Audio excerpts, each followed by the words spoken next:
So after 25 years in this game and observing literally thousands of bettors, I've discovered something fascinating. Almost every single sports bettors goes through the exact same 10 phases, and where you are in this journey can make all the difference between losing forever and becoming consistent winner, okay?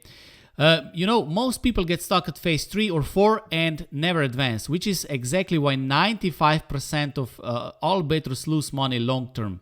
But if you can recognize which phase you are in right now and understand what comes next, you can skip years of expensive mistakes and accelerate your path to profitability, okay?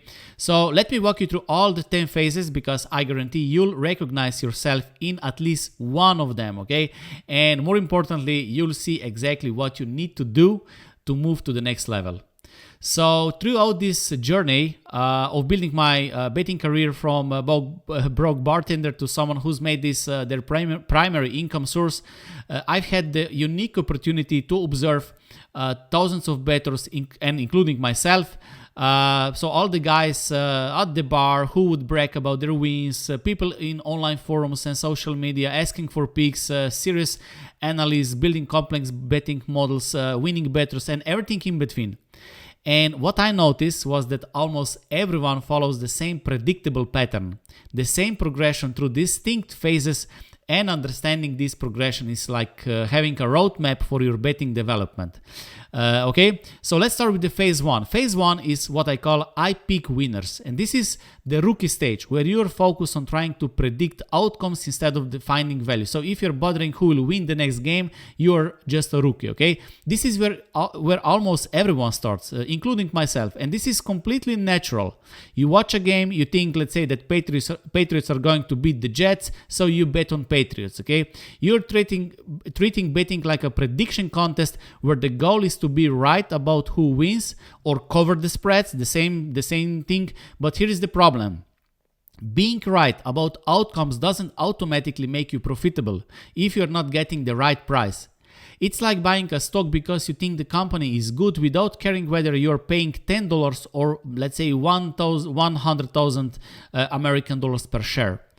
Okay, the next phase is phase 2. I went 5-0, 10-0, which is the bragging phase, where you've had few wins and you're shouting it from the rooftops. I remember this phase vividly from my early days, okay? I'd hit 3 team parlay and immediately text everyone I knew about my brilliant bets, post on social media or forums back then, maybe even buy drinks because I was sure that I will make a lot of money. But here is what serious bettors understand that rookies don't.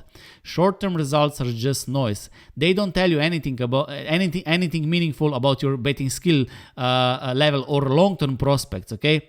Going 5-0 is like flipping a coin 5 times and getting all heads, okay? It's lucky, not skillful. And the sooner you realize this, the sooner you can focus on what actually matters. Okay, then phase 3 is I tail others, okay, which is the follower phase where you're looking for picks from so-called experts on social media or wherever, okay. This is where a huge percentage of bettors get permanently stuck, and it's probably the most dangerous phase because it feels like you're being smart by following successful people, but the reality is completely different. But in general, also following is never a winning strategy, it's a losing strategy. I've been in this industry for over 2 decades and I've never, not once, seen anyone make serious long-term money by just following other people's picks. And I'm talking about picks, okay? So here's why this doesn't work. First, you never learn why bets are good or bad, okay? So you cannot develop your own judgment. Second, you're always one step behind the person making the picks. And third, most importantly, you have no way to verify whether the person you are following is actually profitable or just good at marketing. Because before you can find expert picks, you need to be an expert to finding expert, okay? Phase 4 is I cannot predict the winners. And this is actually the awakening phase, where you realize it's all about probabilities, not picks and winners, okay? This represents a huge step forward in thinking, even though it might feel discouraging at first. This is where you start to understand that betting isn't about being right all the time. It's about finding spots where your assessment of probability is different from the market's assessment, and you believe the market is wrong. It's like realizing that successful poker players don't win every hand, okay? They win money by making mathematically sound decisions over thousands of hands, okay? Then the next phase is I make my own bets, which is the independence phase, where you realize you need to take control and full responsibility of your betting journey instead of hoping that some messiah or guru will do the job for you. Okay, this phase puts you into active mode, and this is where your true journey actually starts.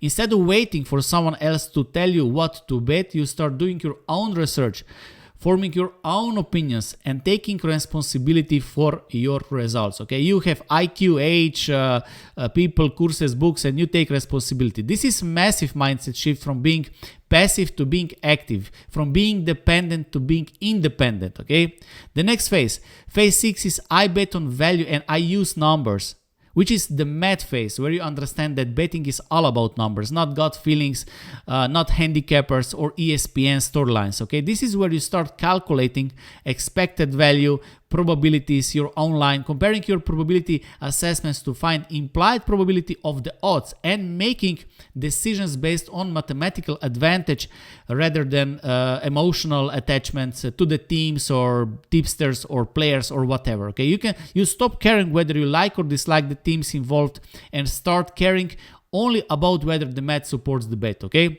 phase 7 is I use betting models, and this is the pro phase, where you start using predictive models to analyze games. If you're serious about sports betting long term, you'll eventually reach this phase, okay, sooner or later, because once you exhaust sure bets, all other hacks like odds screens, sportsbook bonuses, and soft bookies, you need something more sophisticated to find consistent edges. Okay, not many people in the world actually use proper predictive betting models, and even if you are willing to share theirs, because building effective models requires significant technical skills and time investment.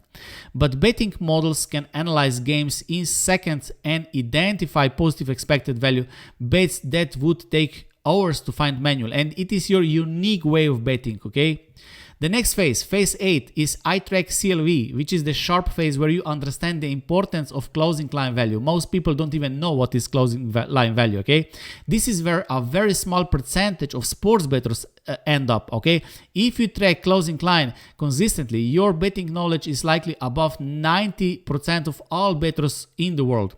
Closing line value measures whether the line moved in your favor after you placed your bet, and it's one of the best indicators of long-term profitability. We can talk about this, we can discuss, but every pro bettor talks about this. Okay, think of it like this: if you buy a stock at $50 and it closes the day at $52, that suggests your timing and analysis were good, even if the stock goes down tomorrow. Okay, the next phase 9, is I beat closing line. Okay, which is the elite phase. This is the hardest phase, where you're consistently beating the closing line, and this is the hallmark of a winning bettor. Okay, sharp bookmakers like Pinnacle openly admit that winning bettors beat the closing line consistently, and this is actually how they identify sharp bettors for potential accounts. Limitations, but it depends, right? Sharp bookmakers work with sharp bettors and soft not. If you're regularly getting better numbers than the closing line, it means you're identifying value before the market does, which is exactly what professional bettors do. And then phase 10 is I realize how much I still don't know. And this is the wisdom phase, where you're winning consistently, but you're always learning and improving. You also start to see the bigger picture of life, and you build betting around your life instead of building your life around betting. Okay, you use betting as a tool and use betting profits to build wealth and focus on becoming not just a successful bettor, but a successful person in general. Okay, this phase is about understanding that betting is just one part of larger financial and life strategy. Okay, I see 25-year-old bettors who look like 50. Okay, now here's what's fascinating about these phases. Most people get stuck somewhere between phase 2 and phase 4 and never advance beyond that point. They either stay in the bragging phase, where they think short-term wins prove their skill, or they get trapped in the follower phase, where they're always looking for someone else to give them answers, or I don't know, they get discouraged in the awakening phase and quit before they develop real skills. Okay, but the people who make it to phase 7, 8, 9, 10, those are the ones who actually make consistent money at this game in the long run.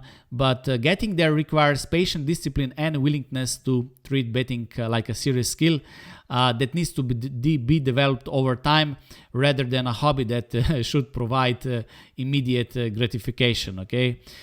So where do you stand in this journey right now? Just ask yourself, are you still trying to pick winners, or you have moved beyond that to understand value and probability? Okay, are you following other people's picks, or are you building your own analytical capabilities? Are you tracking closing client value, or are you still focused on short-term wins and records, right? And the honest answer to these questions will tell you exactly what you need to work on next to advance to the next phase of your betting development. Okay, and remember, this progression isn't automatic. You need you don't just move from phase to phase by waiting or hoping. You advance by deliberately working on the skills and mindset required for each level, and this is for sure. Okay, and the difference between someone stuck in phase 3 and someone operating in phase 9 isn't luck or natural talent or something like that. Okay, is the willingness to put in the work to develop analytical skills, mathematical understanding, and emotional discipline over time. Okay, sports betting is not that easy, right? And if you like, of course, if you like this message, hit like, subscribe, and visit underdogchannels.com to learn more about my way of betting, life, and mindset. And remember, nothing I share here is advice. It's just my perspective, my story, and my experience.